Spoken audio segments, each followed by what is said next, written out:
I did not leave my room for almost 2 days after I saw the two standing down on my street. Let's just say seeing two people that wanted me dead were staring at me from my street and driveway really kinda made me want to hide my room. But they didn't do anything, and soon they disappeared and caused me to quickly call Alexandra. After about 2 minutes of her trying to figure out how to use a phone, she finally got a hang of it. "Hello," she said rather loudly, causing me to take my phone away from my ear. "Alexandra, you don't have to shout. I can hear you just fine." I chuckled, putting the phone back to my ear. I could tell the gears in her head turning before she apologized for shouting at me. It was an easy thing to shrug off, especially with what my life has become. "Were you able to talk to King Creel's mother?" she asked me, causing me to check out the window to check if the woman in question would suddenly appear just by the mention of her name. "Oh yeah, I did. She was not happy to meet me, and now I think her corpse is walking around and wanting to kill me," I said, sitting on my bed with a groan. Tempe climbed up on my lap soon enough and offered a scrap of paper with a heart on it. Gosh, this guy really has changed since staring angrily at me whenever I was on my phone. Oh no. I feared this may happen. "Were you respectful to her?" Alexandra quickly asked, the sound of books being flipped through. "If by respectful you mean sticking a candle in her face, then yes, I was most respectful to her," I answered. The long period of silence told me that she was certainly not amused by my attempt to make a joke out of this situation. "Did you at least tell her goodbye?" she asked, exasperated. "Was I supposed to do that?" I asked her with a raised brow. The sounds of her books falling to the floor painted the picture of her facepalming. In my defense, I only skimmed that long-ass list of things I was supposed to do for a seance. "This is bad, Travis. Very, very bad," she groaned, stacking the books back on her lap and sighing hard. "I think you've angered her spirit enough for her to cross back into the mortal realm. Welp. That explains why her and Creel were outside my house the other day." This time I heard her hand smack her forehead. I'm pretty sure I was causing her to age rapidly just through this conversation.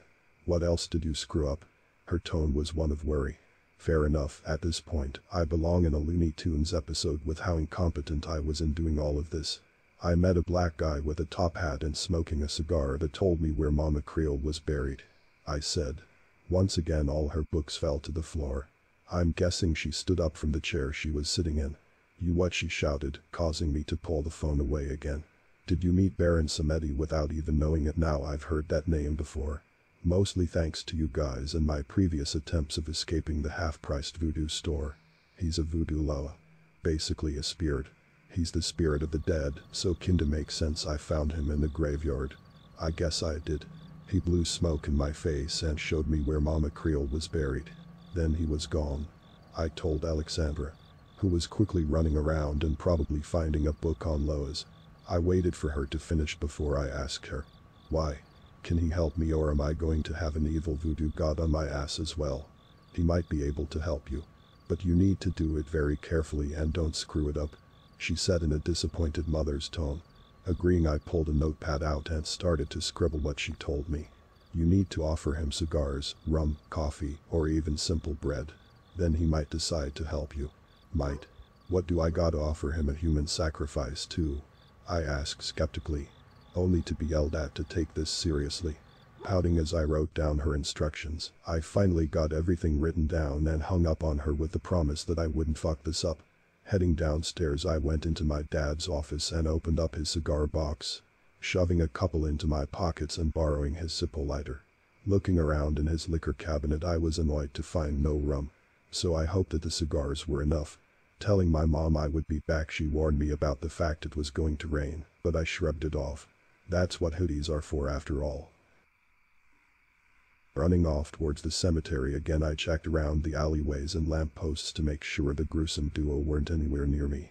Making it to the cemetery, I entered into the same path I cut open last time and went into the cemetery, looking around for any sign of the Loa. "Baron Samedi, I have an offering for you, if you want them," I shouted out in the abandoned cemetery. Walking around, I took the chance and went to check on Mama Creel's grave, and swallowed hard when I saw the grave had been emptied of its contents. "The hell you want, boy?" the nasally voice suddenly asked me, causing me to look behind myself and nearly stumble into the empty grave. The top hat wearing black man looked down at me with a raised brow as he looked down at me. Swallowing hard, I reached into my pockets and pulled out the cigars. His tone changed as he gave me a rotting yellow tooth smile as he took one and smelled it. Sticking it in his mouth, he chewed off the end and spit it out into the ground. "A light?" I asked him, holding up the Zippo and flicking it to life. He smiled at me and leaned in, taking a few puffs to get the cigar going and blowing out a stream of smoke. He nodded with a chuckle and looked down at me. "Now, what can I do for you?" he asked me, his tone much more friendly as he took in the scent of the cigar, was much more excited and happy. "I need your help. Can you save me from King Creole and his mother?" I asked him in desperation. He looked down at me as he happily puffed away on my dad's cigar. Stroking his chin and chuckling, he looked down at me and tapping some ash onto me. "Sorry, Sonny. I can't do anything. Mama Creole and I go very far back. And I cannot go back on it." He shrugged. I stared at him in horror. It really seemed like everything wanted to fuck me with a barbed wire bat. "Oh, don't worry. I'm not gonna turn you over to her. I'm far too busy to care about what she and her spoiled brat do." He waved it off, holding the cigar in his mouth. "But you also won't help me?" I asked him. He looked at me with a raised brow and chuckling. "Look, I hate her son more than anything. But she has a deal with me. Keep his rotting corpse alive no matter what. But, since you gave me this beautiful cigar, I'll make a deal with you," he said with a smile. I would have accepted his offer, no question. Except the crack of thunder and strike of lightning showing me that the Baron was a skeleton staring down at me. Wait. I'll give you all this," I shouted, sticking my hands into my pockets and showing off the cigars. His eyes nearly leaped out of his head when he saw all of them. "I'll give you them if you give me a good deal. No strings attached," I said, handing over the cigars. "I like you, kid. You're smart," he said with a toothy grin, chewing on the cigar he had already and nodding happily. "All right, kid. I'll give you a hint as to how to beat him." He chuckled happily and blew smoke in my face again.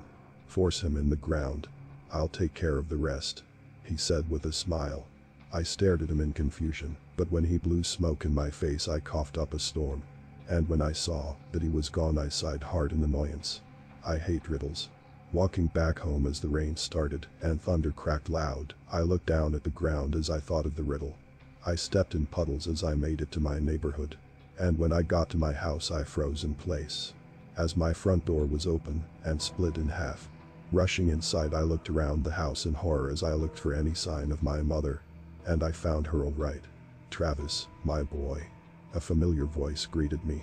He sat in my dad's chair, smiling with his stitched up mouth as he took a sip of coffee from a cup, with my mother's head sitting on the table next to him. My legs gave out as I fell to the floor, covering my mouth and shivering.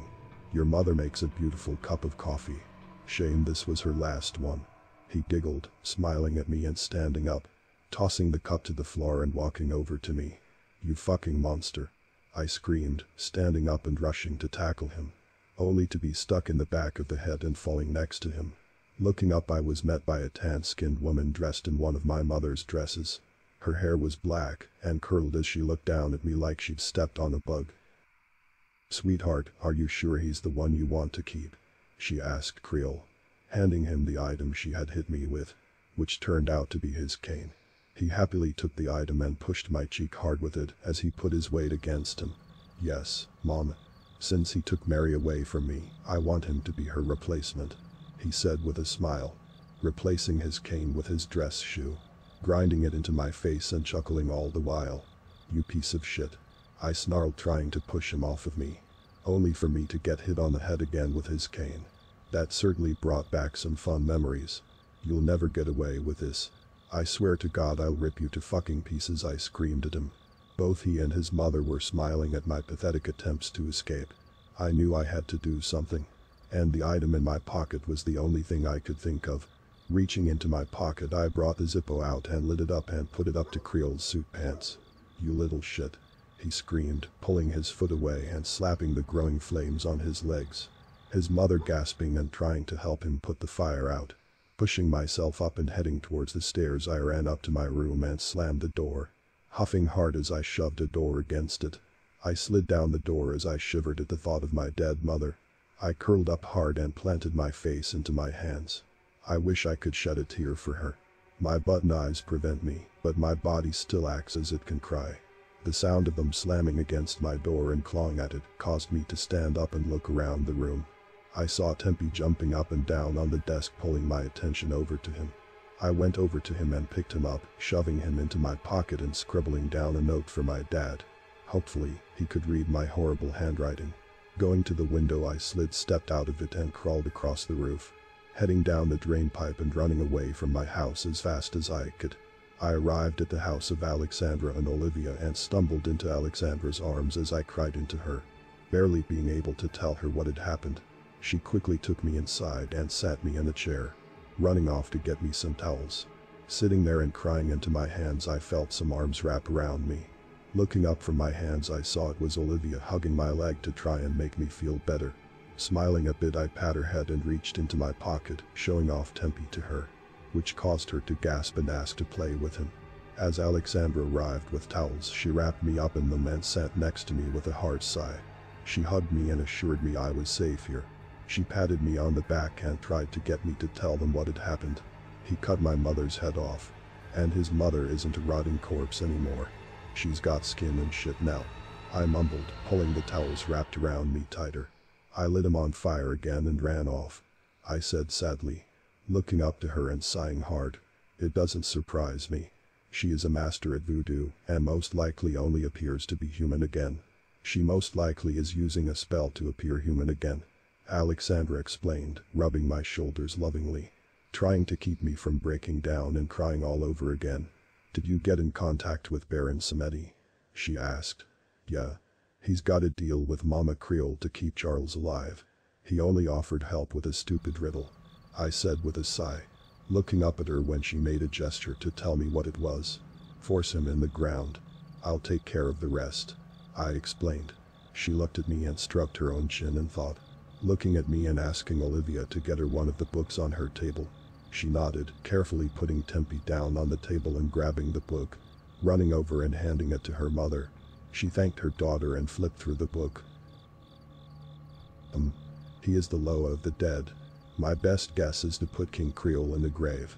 He'll then most likely lead his soul to the underworld, Alexandra thought out loud, looking at me. I gave her a skeptical look at her. Ah yes. I lay on the ground and you push him over me into the grave we dug for him, I mumbled to her, getting kicked in the shins for my smart mouth. Rubbing my leg, I sighed and looked at her. Even if we get him in a grave, what's stopping him from coming back? He said he would take care of the rest. I guess we must simply get him in the ground, she said, closing the book and looking at me.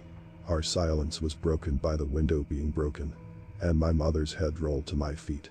I looked at it and looked over to the window. You left something at home, Travis. Creole's voice rang out, laughing at me. I stood up and walked over to the window and stared in anger at the Voodoo King standing on the sidewalk. He smiled back and waved at me. He can't come in. He wouldn't hurt Olivia. It's the one thing he won't do, she explained, pulling me away from the window and covering my mother's head with a towel. She sat me back down and went back to the window, clearing her throat. King Creole, I would appreciate it if you leave my property, she said softly. He looked at her with a tilt to his head and shrugged, tipping his top hat and walking off down the street.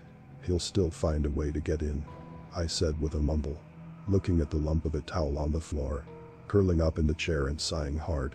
Travis, it's so cold. So cold. A voice came from the towel. I looked at it and reached a trembling hand out to pull the towel away, seeing that my mother stared up at me with a sorrowful expression. It's so dark and cold, she mumbled softly. I stared at her and stood up, walking off to the bathroom and locking myself in there. I spent a long time there, covering my ears and just dry sobbing. The fucking monster killed my mom, and the last thing I said to her was that I loved her. I wish I could have hugged her and taken her with me, to keep her safe. It's all my fault.